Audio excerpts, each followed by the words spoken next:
Welcome to our corporate compliance practice area. During today's session, we will hear from Lisa Aguirre,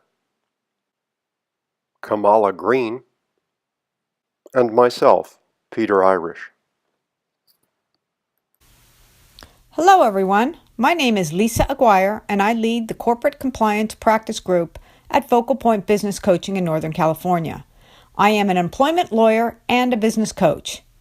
Human resource managers and the general management of most medium-sized or larger companies must constantly monitor and adjust to the never-ending regulatory climate at the federal and state level. New overtime rules, diversity, ADA, sexual harassment, age discrimination, etc. The list goes on and on. Beyond the strictly legal requirements, there are a host of best practice elements too, relating to standard processes such as hiring, firing, retaining, etc. that can yield a huge benefit.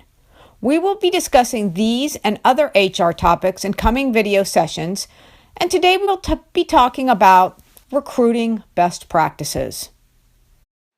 Thank you, Lisa. Kamala, will you introduce yourself, please? Hello, my name is Kamala Green, and most recently held the position of Executive Director for the Office of Equity and Inclusion at Arizona State University. With the combination of over 20 years of direct human resources and diversity EEO, AA experience, and now serving as a business coach and consultant, I am providing this particular video developed to provide an overview and answer some fundamental questions regarding recruitment and decisions hiring managers face every day. This will be the launch of Northern California's Focal Point Human Resources series entitled Corporate Compliance. Thank you, Kamala. Tell me, how would you define recruitment? Using what we call workforce language, recruitment is an essential and key process for any sized organization.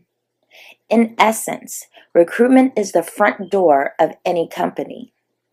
As such, it is crucial that recruiting, the entire life cycle of the process, is well planned and led by an appropriately trained professional. All aspects of recruiting should be completed prior to a job posting. These steps or action items include, but certainly not limited to, a completed position description, a job posting including all required text mandated by the federal government, resume review process, identified interviewers, and then of course your reference check, background check, and all other pre-hire procedures established. Lastly, you want to be sure to have a robust onboarding plan developed. Thank you, Kamala. Lisa, how should HR managers, business owners, and others think about recruiting? To be effective and to ensure your company hires the best talent, recruiting efforts should be ongoing. This means recruiting efforts should not start when someone quits or is fired, and all of a sudden the company has an open position it must fill. The company should be recruiting even before it knows the vacancy occurs. The recruiting mindset of we are always looking for talented employees to join our team ensures your company will never fall victim to reactive recruiting, that is, hurriedly hiring in order to fill an unforeseen vacancy. By taking a proactive approach to recruiting the business, it puts itself in a position to keep good talent in the pipeline at all times. Lisa, what is an important first step in the recruiting process? One of the most important first steps is to know the job duties and responsibilities of each position in your company. This allows the hiring manager to proactively recruit potential candidates and also to effectively articulate the job duties to interested job seekers in order to attract the best talent. If the hiring manager doesn't know the specific details of the company's varied positions, he or she is unable to proactively recruit and will find they are forced to take a reactive position when recruiting, understanding the position only when it becomes available, slowing down the recruiting and hiring process, and oftentimes resulting in the hiring of the most available candidate as opposed to the most qualified. Kamala, what is the difference between a position description and a job posting? Although similar in nature, a position description should be fully developed prior to a job posting. The position description will entail the primary and essential job duties of the work to be performed. In addition, typically position descriptions will outline the percentage of time per key duty as well as any work environment requirements such as lifting, bending, travel, etc. As stated at the beginning of this slide, the job posting is similar to a job description. However, the posting may have a short paragraph about the organization, identified primary and essential duties, minimal and desired qualifications, as well as the required federally mandated language. One example of the required language would be your non-discrimination disclosure. Both position descriptions and job postings should be developed by an individual who will either direct supervise the incumbent or have extensive knowledge of the need of the open position and that of the organization. Tell me, Lisa, should businesses have all job candidates fill out an application? And if so, what should not be on it? I think all applicants should be required to submit an application except for those for whom a resume is typically requested, managerial level positions and above. As a general rule, an application should never ask for information that might tend to reveal that an applicant is in a protected class. Anyone in a protected class cannot be treated differently or denied employment because they are in that protected class.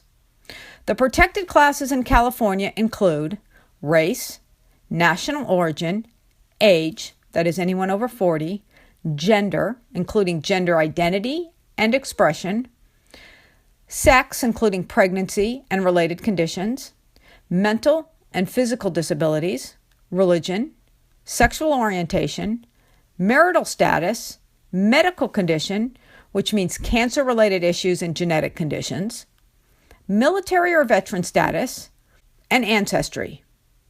Based on these protected categories, it is improper to ask things on the application like birth date, dates of high school and college graduation, date of arrival in the U.S., whether the applicant has a disability, including whether they have ever filed a claim for workers' compensation benefits, arrest information, credit information, what sex they identify with, marital status, age and number of children, military records or type of discharge, names of clubs or organizations the applicant belongs to, religious affiliations, or whether the applicant can work particular religious holidays.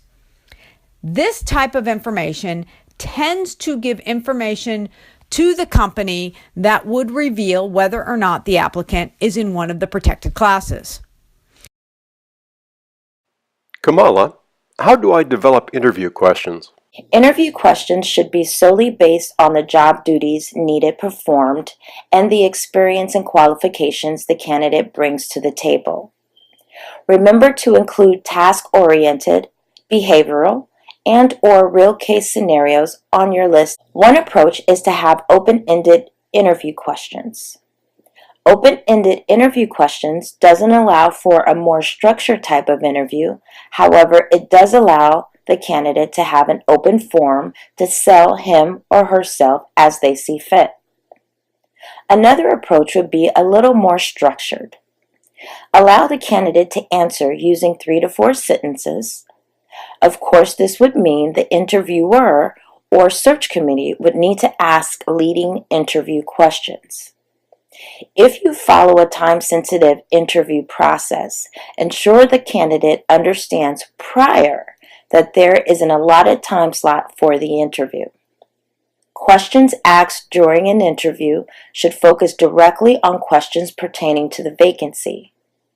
Questions to stay away from asking during an interview include, but certainly not limited to, do you have high blood pressure? Are you married? And the one that I hear most from candidates is that an interviewer asks them if they have children. These answers will not provide you any insight as to whether the candidate is qualified for the position, and you could find yourself in hot water with the federal employment agencies. Lisa, how does a small business differentiate itself from larger companies competing for talent? First, talent loves talent, and a great place to start is with the talented people on your own team. Ask them for referrals, and if your company doesn't have an employee referral program with a monetary incentive, create one. Be flexible and nimble, something many larger companies are unable to do. Create positions that allow for immediate responsibility and emphasize the ability to quickly move up and garner additional responsibility. Allow for flexible working arrangements and provide developmental opportunities for your staff. In this way, you will be able to attract, even to your smaller company, qualified and talented people. Thank you for participating here today in our Introduction to Corporate Compliance. We have an ambitious program to offer, so come back often and sign up for our webinars. Contact Lisa, Kamala, or myself via our website.